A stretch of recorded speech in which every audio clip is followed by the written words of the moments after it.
Hello friends, welcome back to another section of IIT JEE previous year questions discussion from the chapter Communication System. നമ്മൾ first പാർട്ടിൽ 4 questions അതിൻ്റെ എക്സ്പ്ലനേഷനും discuss ചെയ്തു. ഇനി നമ്മളിവിടെ discuss ചെയ്യാൻ പോകുന്നത് റെസ്റ്റ് ഓഫ് ദ ക്വസ്റ്റ്യൻസ് ആണ് with explanation. So let's see the question. A radar has a power of 1 kilowatt and is operating at a frequency of 10 gigahertz. It is located on mountain top of height 500 meter. The distance up to which it can detect object located on the surface of the earth is. Okay, അപ്പോൾ ഈ ക്വസ്റ്റ്യനിൽ എന്തൊക്കെ തന്നിട്ടുണ്ട്? ഒരു radar ഉണ്ട്, അതിൽ നിന്നുണ്ടാകുന്ന power എന്ന് പറയുന്നത് 1 കിലോവാട്ട് ആണ്. ആൻഡ് ഫ്രീക്വൻസി, ഓപ്പറേറ്റിംഗ് ഫ്രീക്വൻസി എന്ന് പറഞ്ഞാൽ 10 ജിഗാഹെർട്സ് ആണ്. അപ്പോൾ റഡാറിന്റെ ഫംഗ്ഷൻ നമുക്കിവിടെ ഈ റഡാർ യൂസ് ചെയ്ത് നമ്മളൊരു ഒബ്ജക്റ്റിനെ ഡിറ്റക്ട് ചെയ്യാൻ പോവുകയാണ്. അപ്പോൾ റഡാർ എന്ന് പറയുന്നത് ആക്ട്സ് ആസ് എ ട്രാൻസ്മിറ്റർ ആണ് ഇവിടെ. What about the height of the transmitter here? Yes, it is situated on the top of a mountain ആണ്. അത് കാരണം അതിൻ്റെ height is given as 500 metre. Then what about the receiver? അപ്പോൾ നമ്മൾ question വളരെയധികം ശ്രദ്ധിക്കണം. കാരണം ഇവിടെ ക്വസ്റ്റ്യനിൽ പറഞ്ഞിട്ടുണ്ട് the object to be detected. അതെവിടെയാണ് സിറ്റുവേറ്റ് ചെയ്തിരിക്കുന്നത്? It is located on the surface of the earth ആണ്. അപ്പോൾ അവിടുത്തെ റിസീവർ ഹൈറ്റ് എന്തായിരിക്കും? Yes, it is 0. അപ്പോൾ ഈ കണ്ടീഷൻസ് എല്ലാം മനസ്സിൽ വെച്ച് ക്വസ്റ്റ്യൻ പ്രോപ്പറായിട്ട് അണ്ടർസ്റ്റാൻഡ് ചെയ്തിട്ട് വേണം you should go for the equation. Fortunately നമുക്ക് കമ്മ്യൂണിക്കേഷൻ സിസ്റ്റത്തിൽ ഒരുപാട് ഇക്വേഷൻസ് ഒന്നുമില്ല. ഇപ്പോൾ ഇത് രണ്ടും മനസ്സിലാവുകയാണെങ്കിൽ, ഹൈറ്റും ആൻറ്റിനയൊക്കെ വരികയാണെങ്കിൽ, you know there is only one formula for that in communication system. dm is equal to root of 2 into r ht plus root of 2 into r hr. ht hr എന്താണ്? Yes, ht is the height of the transmitter and hr is the height of the receiver. നമ്മളിവിടെ already പറഞ്ഞു, receiver സൈഡിൽ ഇരിക്കുക എന്ന് പറഞ്ഞ ഒരു object ആണ്. ആ object is located on the surface of the earth ആണ്. അതിൻ്റെ അർത്ഥം എന്താണ്? Receiver height is equal to 0. അപ്പം അത് 0 ആകുമ്പോൾ നമ്മളെ ഇക്വേഷനിൽ ഈ പാർട്ട് എന്ന് പറയുന്നത് 0 ആയിപ്പോകും. അപ്പോൾ റെസ്റ്റ് ഓഫ് ദ ഇക്വേഷനിൽ പാർട്ട് എന്താണ്? dm is equal to root of 2 into r into ht, where r is the radius of the earth. Radius of the earth most probably ക്വസ്റ്റ്യനിൽ തന്നിരിക്കും, ഇല്ലെങ്കിൽ you should by heart it. It's very easy അല്ലേ? 6400 kilometer or 6400 kilometer. പല രീതിയിൽ തന്നിരിക്കും. 6.4 to 10⁻⁶ മീറ്ററും same ആണ്. അപ്പോൾ അതിവിടെ സബ്സ്റ്റിറ്റ്യൂട്ട് ചെയ്യുമ്പോൾ U will get the answer as 80 kilometre. അപ്പോൾ 80 കിലോമീറ്റർ ആണെങ്കിൽ ഓപ്ഷൻ എന്താണ്? Option A. ഇനി നെക്സ്റ്റ് ക്വസ്റ്റ്യനിലേക്ക് പോകാം. A diode detector is used to detect an amplitude modulated wave of 60% modulation by using a condenser of capacity 250 picofarad in parallel with a load resistance 100 kilo ohm. Find the maximum modulated frequency which could be detected by it. So നിങ്ങൾ transmitter സൈഡും receiver side of A AM modulation has already studied അല്ലേ? So a diode detectorന്റെ function എന്താണ്? A detector will detect the message signal from a modulated signal. അപ്പോൾ അത് എവിടെയായിരിക്കും ഉണ്ടായിരിക്കുന്നത്? അതൊരു receiver സൈഡിലായിരിക്കും ഉണ്ടായിരിക്കുന്നത് അല്ലേ? അപ്പോൾ റിസീവർ സൈഡിൽ നമുക്കൊരു മോഡുലേറ്റഡ് സിഗ്നൽ ആയിരിക്കും കിട്ടുന്നത്. ഇവിടെ നമ്മൾ ആംപ്ലിറ്റ്യൂഡ് മോഡുലേഷൻ പഠിക്കുന്നതുകൊണ്ട് ആംപ്ലിറ്റ്യൂഡ് മോഡുലേറ്റഡ് ആയിട്ടുള്ള സിഗ്നൽ ആയിരിക്കും. അപ്പോൾ അതിൻ്റെ അകത്ത് കരിയർ സിഗ്നലും കാണും, മെസ്സേജ് സിഗ്നലും കാണും. So using A detector we will extract the message signal. Okay, അതിനു വേണ്ടിയിട്ടാണ് ഡിറ്റക്ടർ യൂസ് ചെയ്യുന്നത്. ആ ഡിറ്റക്ടറിൻ്റെ മാക്സിമം മോഡുലേറ്റഡ് ഫ്രീക്വൻസിയാണ് കണ്ടുപിടിക്കേണ്ടത്. ഇവിടെ ഡിറ്റക്ടറിൻ്റെ അത് എന്തൊക്കെ ഉണ്ടെന്നാണ് പറഞ്ഞിരിക്കുന്നത്? ഒരു കണ്ടൻസർ എന്ന് പറഞ്ഞാൽ കപ്പാസിറ്റർ ആണ്. And A resistor. അപ്പോൾ ഇതൊരു RC സർക്യൂട്ടാണ്. ഓക്കെ, ഒരു RC സർക്യൂട്ടിൻ്റെ ഫ്രീക്വൻസി നമ്മളെങ്ങനെ ഡിറ്റർമിൻ ചെയ്തിരുന്നത്? അപ്പോൾ ഇവിടെ മാക്സിമം മോഡുലേറ്റർ ഫ്രീക്വൻസി കണ്ടുപിടിക്കാനായിട്ടൊരു ഫോർമുല ഉണ്ട്. And this is the formula. The cut off frequency തന്നെയായിരിക്കും maximum frequency. That is 1/2 pi m into RC, where m is the modulation index, R is the resistance, C is the capacitance. അപ്പോൾ എല്ലാ വാല്യൂസും ഇവിടെ തന്നിട്ടുണ്ട്. You can directly apply.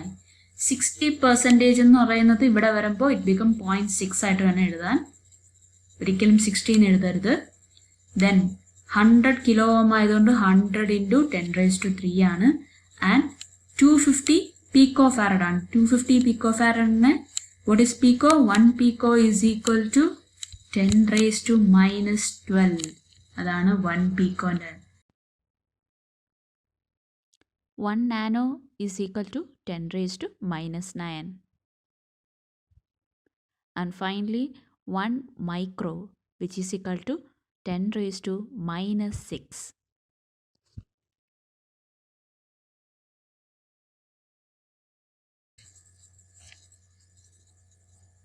അപ്പോൾ പീക്കോ second ആയതുകൊണ്ട് 10⁻⁻12 ആണ്. അതുകൊണ്ടാണ് 250 into 10⁻⁻12. ഈ വാല്യൂസ് നിങ്ങൾ എന്തായാലും പഠിച്ചിരിക്കണം. ഇത് മൂന്നും വളരെ ഇമ്പോർട്ടൻ്റ് ആണ്. Okay, 1 pico second, 1 nanosecond, 1 microsecond. അപ്പോൾ ഈ സബ്സ്റ്റിറ്റ്യൂട്ട് ചെയ്യുമ്പോൾ യു വിൽ ഗെറ്റ് 10.62 kHz. അപ്പോൾ അത് നിങ്ങൾ ശ്രദ്ധിക്കണം. Unit is very important. കാരണം ഓപ്ഷനിൽ എയും ഡിയും സെയിം വാല്യൂ ആണ്, but the unit is different. അപ്പോൾ ഇവിടുത്തെ ആൻസർ എന്താണ്? ഓപ്ഷൻ ഏതായിരിക്കും? Yes, it is option D. Next question. For a skywave propagation, the radio waves must have a frequency in range between. നമ്മൾ skywave propagationനെ പറ്റി already discuss ചെയ്തിരുന്നു. അതിൻ്റെ അകത്ത് ഞാൻ പറഞ്ഞിട്ടുണ്ടായിരുന്നു skywave propagation ഒരു ഫ്രീക്വൻസി റേഞ്ച് ഉണ്ടായിരുന്നു, starting from a few megahertz to 30 or 40 megahertz. അതായിരുന്നു നമ്മൾ പഠിച്ചിരുന്നത്. അപ്പോൾ ഇവിടെ നമുക്ക് ഫ്രീക്വൻസി റേഞ്ച് ആണ് അറിയേണ്ടത്. അതുകൊണ്ട് this cannot be the answer. Frequency range എന്ന് പറയുമ്പോൾ ഒരു റേഞ്ച് എന്ന് പറയുമ്പോൾ ഒരു പർട്ടിക്കുലർ എമൗണ്ട് കാണും, ഒരു ബാൻഡ് ആയിരിക്കും. ഓക്കെ, അതിനൊരു മിനിമം വാല്യൂ ഒരു മാക്സിമം വാല്യൂ കാണും, ഒരൊറ്റ വാല്യൂ ആയിരിക്കില്ല. അതുകൊണ്ട് ഓപ്ഷൻ സി അല്ല. ഇനി what about option D? Option ഡിയും ആയിരിക്കില്ല, കാരണം മാക്സിമം ഫ്രീക്വൻസി എന്ന് പറയുന്നത് 40 മെഗാഹെർട്സ് ആണ്. This starts from 45 megahertz. അപ്പോൾ ഇതുമല്ല. From out of these two, which one you will select? You cannot select the first one. Why? Because it starts from 1 megahertz to 2 megahertz. 1 megahertz to 2 megahertz എന്ന് പറയുന്നത് വളരെ ചെറിയൊരു റേഞ്ചാണ്. നമ്മൾ നേരത്തെ പറഞ്ഞു ഇതിൻ്റെ maximum can go up to 30. അപ്പം approximately similar ആയിട്ടുള്ള ഓപ്ഷൻ ഏതാണ്? That is option B. So this is the answer. Next question. Choose the correct statement. ഇവിടെ 4 സ്റ്റേറ്റ്മെൻറ്റ് തന്നിട്ടുണ്ട്. ഇതിൽ നിന്ന് നിങ്ങൾ കറക്റ്റ് ആയിട്ടുള്ള സ്റ്റേറ്റ്മെൻറ്റ് കണ്ടുപിടിക്കുക. അപ്പോൾ ഇവിടെ നോക്കുമ്പോൾ തന്നെ അറിയാം എവ്രിതിങ് റിലേറ്റഡ് വിത്ത് മോഡുലേഷൻ. അപ്പോൾ നിങ്ങൾക്ക് ആദ്യം മോഡുലേഷൻ എന്താണെന്ന് അറിയണം. അത് ക്ലിയർ ആയിട്ടുണ്ടെങ്കിൽ മാത്രമേ you can answer this one. Okay, so let's see what is modulation. What is modulation? It is the process of varying the properties, that is amplitude, frequency, phase of the carrier signal in accordance with the amplitude of the message signal. Okay, അപ്പോൾ ഇവിടെ എന്തിൻ്റെ പ്രോപ്പർട്ടിയാണ് actually change ചെയ്യുന്നത്? Career സിഗ്നലിൻ്റെ പ്രോപ്പർട്ടിയാണ് ഇവിടെ change ചെയ്യുന്നത്.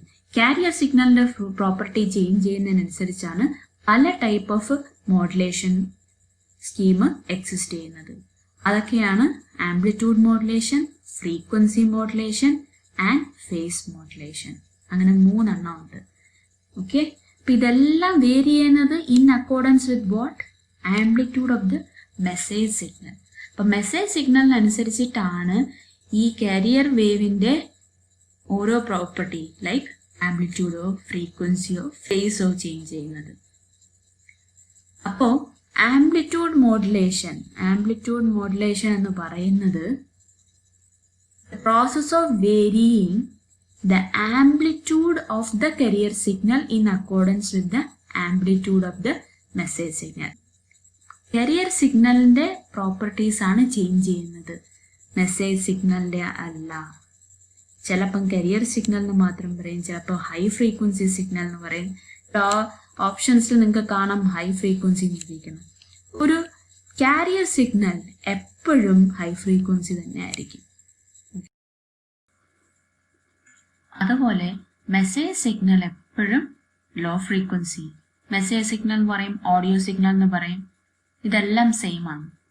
അപ്പോൾ നിങ്ങൾ ഓർത്തിരിക്കേണ്ട കാര്യം ആംപ്ലിറ്റ്യൂഡ് മോഡുലേഷൻ എന്ന് പറയുന്നത് amplitude of the career wave is changing accordance with the amplitude of the message signal. അപ്പോൾ ഫ്രീക്വൻസി മോഡുലേഷൻ എന്തായിരിക്കും? Frequency of the carrier wave is varied in accordance with the amplitude of the message signal. Okay, and what is phase modulation? Phase of the carrier wave is varied in accordance with the amplitude of the message signal. appa idu arinju vechal then you can answer this question. appo namukku first option nokam. ivide edikkunna endana? In amplitude modulation the amplitude of the high frequency carrier wave is made to vary in proportion to the amplitude of the audio signal. അപ്പോൾ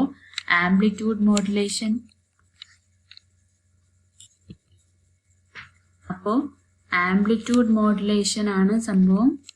അതിൽ amplitude of the carrier wave is made to vary in proportion to the amplitude of the audio signal. അപ്പോൾ എല്ലാം amplitude ആണ്. So this is amplitude modulation. Okay, അപ്പോൾ ഈ option correct. ഈ option correct ആണെങ്കിൽ then you don't have to go for the rest of the options because you have to choose the correct answer. So what is the option? It is option A. ഇനി നമുക്ക് next ക്വസ്റ്റ്യനിലേക്ക് പോവാം. To double the covering range of TV transmission tower, its height should be multiplied by.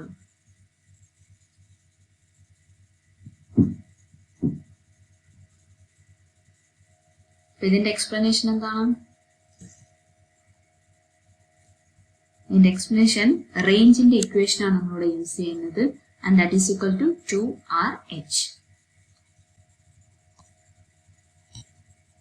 അപ്പോൾ ഒരു TV transmission ടവറിന്റെ range double ആക്കണമെങ്കിൽ നമുക്ക് ഹൈറ്റിൽ എന്ത് മോഡിഫിക്കേഷൻ ചെയ്യണം എന്നാണ്, എത്ര മൾട്ടിപ്ലൈ ചെയ്താലാണ്. അപ്പോൾ ഹൈറ്റിൽ എത്ര മൾട്ടിപ്ലൈ ചെയ്യണം? Since a root is present here, what you have to do is it should be equal to 4 അല്ലേ? എന്നാലേ സ്ക്വയർ റൂട്ട് എടുക്കുമ്പോൾ you will get 2. അപ്പോൾ റേഞ്ച് ഡബിൾ ആയിട്ട് ഇൻക്രീസ് ചെയ്യണമെങ്കിൽ h എന്ന് പറയുന്നത് 4 ആയിരിക്കണം. അപ്പോൾ എന്താ നമ്മുടെ ഓപ്ഷൻ ഇവിടെ? It is option C. ഇനി അടുത്ത ക്വസ്റ്റ്യനിലേക്ക് പോകാം. A 100 volt carrier wave is made to vary between 160 volt and 40 volt by a modulating signal. What is the modulation index? അപ്പോൾ ഇത് ചെയ്യണമെങ്കിൽ you should have a very clear idea about a modulated wave, amplitude modulated wave. Okay? This is an amplitude modulated wave. ഇതിൽ ഈ അകത്ത് കാണുന്നതാണ് നിങ്ങളുടെ carrier wave. ഈ പുറത്ത് കാണുന്ന എൻവലപ്പാണ് നിങ്ങളുടെ ഓഡിയോ സിഗ്നൽ ആവാം, മെസ്സേജ് സിഗ്നൽ ആവാം. Okay,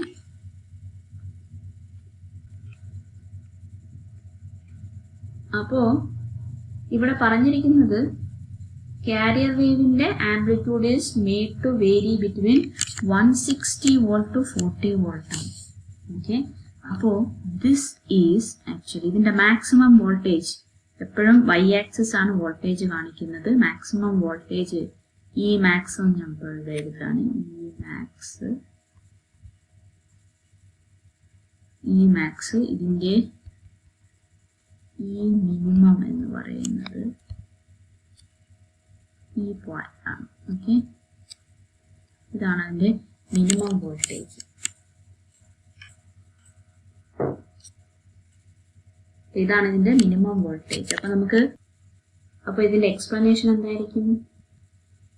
E max is equal to, E മാക്സിന് ഒരു ഫോർമുല ഉണ്ട്, that is EM plus EC. EM എന്ന് പറയുന്നത് മോഡുലേറ്റിംഗ് സിഗ്നലിന്റെ മാക്സിമം വോൾട്ടേജും EC എന്ന് പറയുന്നത് കെറിയർ സിഗ്നലിന്റെ മാക്സിമം വോൾട്ടേജും. What is E minimum? E മിനിമത്തിന്റെ ഫോർമുല എന്ന് പറയുന്നത് EM മൈനസ് EC ആണ്. അത് രണ്ടും നമുക്കിവിടെ തന്നിട്ടുണ്ട്, 160 വോൾട്ടും 40 വോൾട്ടും. EC 100 വോൾട്ട് ആണെന്ന് ആദ്യമേ ക്വസ്റ്റ്യനിൽ പറഞ്ഞിട്ടുണ്ട്. Then you can easily find what is EM അല്ലേ. ഇതിൽ രണ്ടിൽ ഏതെങ്കിലും ഒരു ഇക്വേഷനിൽ നിങ്ങൾ സബ്സ്റ്റിറ്റ്യൂട്ട് ചെയ്യുക, you will get what is EM. EM കിട്ടിയ മോഡുലേഷൻ ഇൻഡെക്സ് എങ്ങനെ കണ്ടുപിടിക്കുന്നത്? EM by EC. This is a very important formula. Modulation ഇൻഡെക്സിൽ വളരെ ഇമ്പോർട്ടൻ്റ് ആയ ഫോർമുലയാണ്. Amplitude of modulating signal divided by amplitude of carrier signal. അതെപ്പോഴും ഓർത്തിരിക്കുക. Using that you will get modulation index 0.6. Percentage ആണ് ചോദിക്കണമെങ്കിൽ then you have to multiply with 100 which will give you 60%. ഇവിടെ ഏതാ ഓപ്ഷൻ? This option C.